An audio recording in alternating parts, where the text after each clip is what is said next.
guys, the hair I'll be using is from this hair company. I was sent 4 bundles of 26, 26, 24, 22, and a 20-inch less frontal.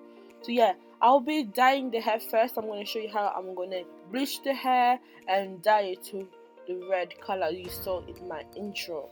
In order to make the color vibrant as I wanted it to be, I had to bleach the hair first. I used the Blonde Me bleach powder and the 30 volume Blonde Me peroxide to bleach my hair to a brown, darker blonde color.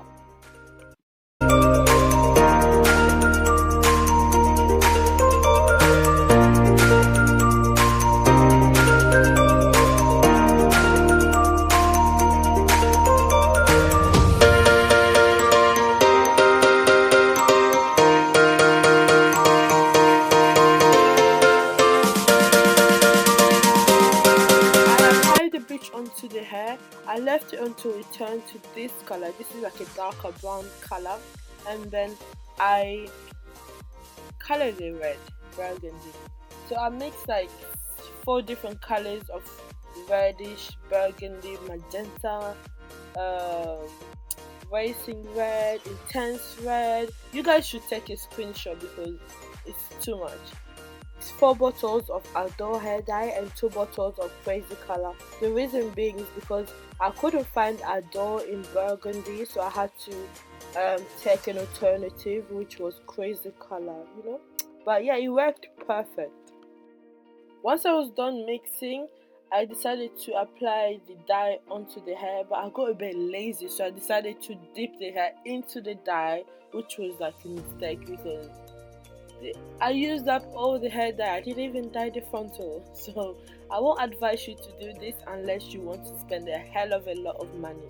It was a mistake, guys.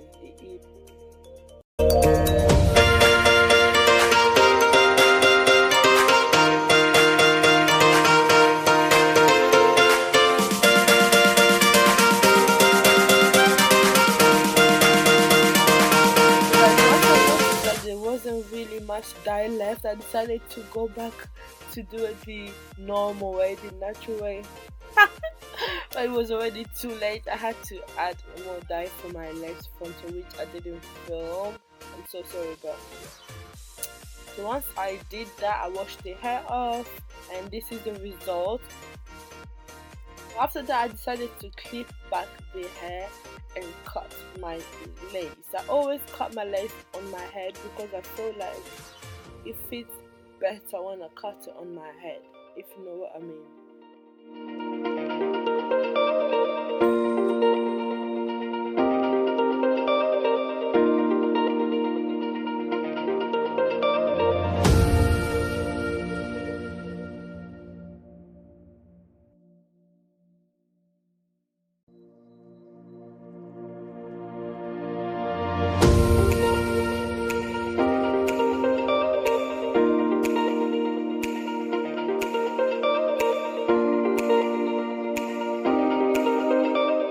Guys can see, this is a glueless unit. You don't have to glue it down. I like to glue my wigs down sometimes I don't.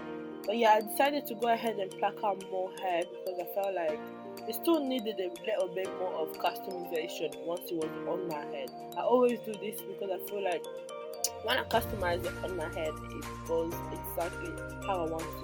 It's an extra step. You don't have to do it if your wig is already customized how you like it. I just like mine extra, you know, because my hairline is very thin and I like to kind of mimic that, you know. So guys, I'm doing the wig cap method again because in my opinion, I think the wig cap method looks much more natural. Wig cap looks like your scalp underneath the lace wig or the wig. I know this is extra work. You don't have to do this if you don't like it, but I like this work. Watch this video until the end if you want to see how I styled this hair. I'm gonna let you guys watch, and yeah, talk to you later. Bye.